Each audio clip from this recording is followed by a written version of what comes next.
deer have us patterned yet? Probably.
Alright, here we go. Fourth and final day here in Kentucky. Gavin and I are set up. We're back on the property we started on. And we're in the third different tree in 3 hunts. If you remember, we started out on that little island of trees, which is probably, 60 yards away. Then we moved a little bit closer to a cedar tree, and now we moved another 20 yards further up in another smaller cedar tree. I was just worried about a long shot in that other little tree in the corner, so we moved up here. I'm definitely worried about our wind, but it's kind of a high-risk, high-reward hunt. This is where we gotta be to have a chance at that buck that we saw that first night. Like I said, it's our 4th day here, but I still really haven't figured out what these deer are doing or where they're going.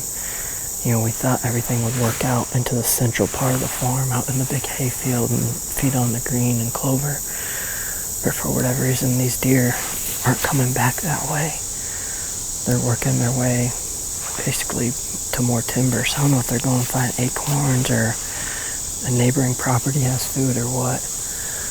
But this seems to be the little gap that they're using to take that. So I think we have a decent chance tonight anyways, as long as our wind cooperates. But if it's going to happen, it's going to happen really quick. It's a narrow little spot here. So we'll see. That's the cedar tree I think is going to work. It's not very big, but especially for 2 people. But good cover, obviously, and I think probably the longest shot I'd have is like 50 yards across. So can't wait to see how it all unfolds.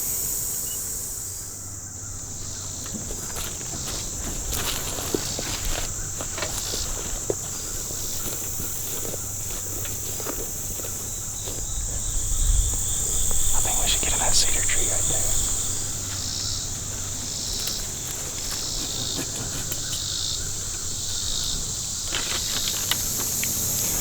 Alright, well here we go, final night here in Kentucky.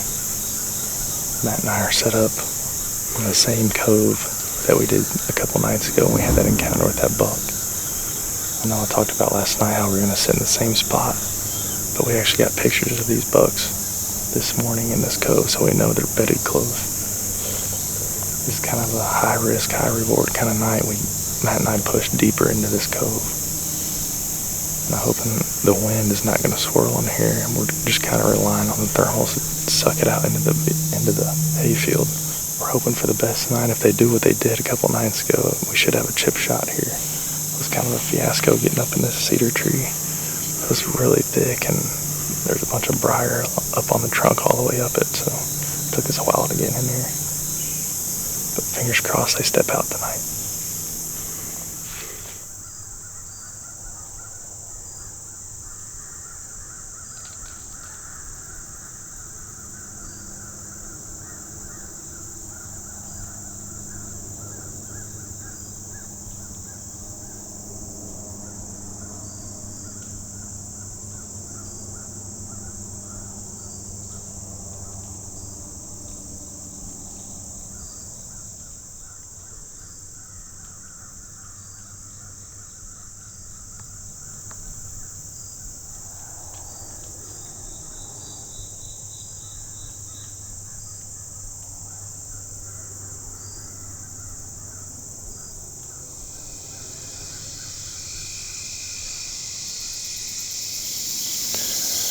Alright, we have about 30 minutes left.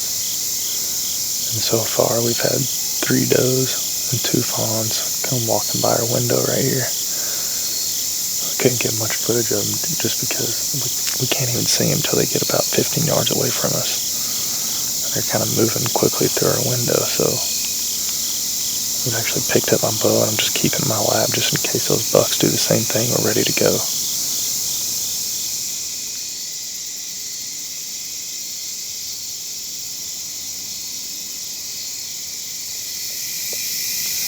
Alright, well I think that's going to wrap it up for Kentucky. Overall, it was a great trip. It's always fun hanging out with friends and family that you haven't seen in a while. And hunting in your home state is always a bonus. So it was a great time. Like I said the first day, this has quickly become my favorite trip of the year. Tonight, all we had were those 3 does and 2 fawns that came through here. Not much more action than that. I think one of the biggest things, or biggest takeaways that I took on this trip was playing the thermals right. I've never really hunted a property where everything just turns down into a bowl. So we really had to use our thermals to our advantage. You know, when these deer would come in, every time they were above us, it worked flawlessly. But anytime they came down below us or where the wind or the thermals were sucking into the hayfield past us, anytime they would walk past us, they would get our wind. So I think that was probably my biggest takeaway of this trip.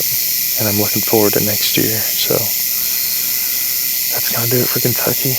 Hopefully Jared had some better action tonight.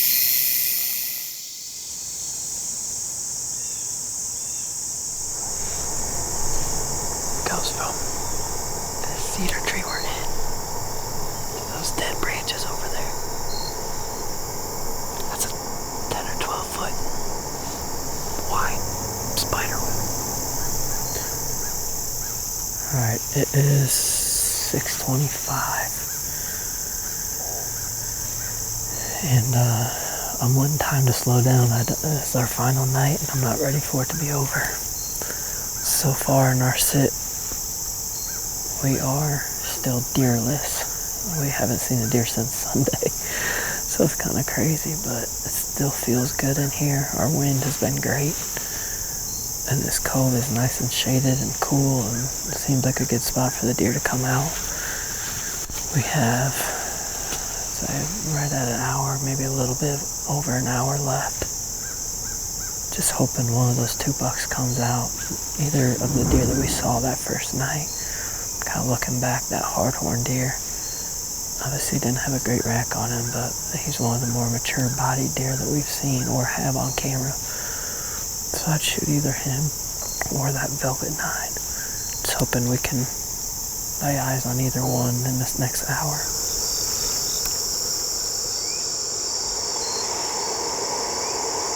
I'm on him right there. 35 yards.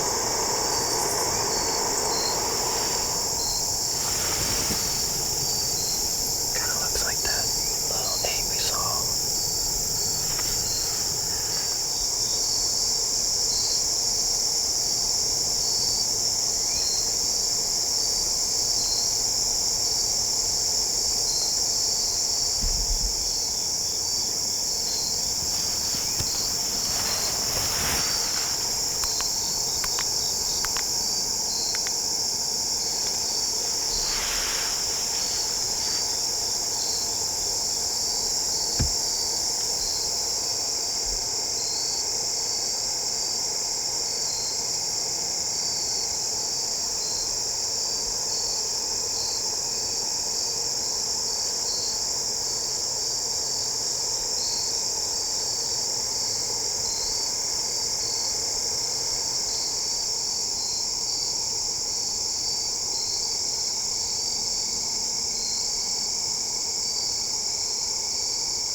Well, it's not looking good here.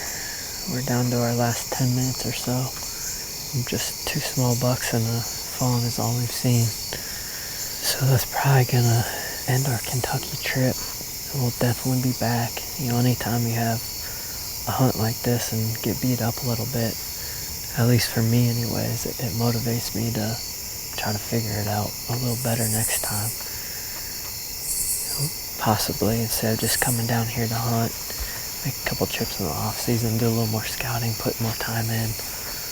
I think it would be fun to make this an annual trip and try to better our chances a little bit by putting in a little more time. So nevertheless, it was a fun trip, hanging out with family, friends. We're ready to get back to Iowa now and got a couple days before we head out west and chase elk around. So the season is definitely underway.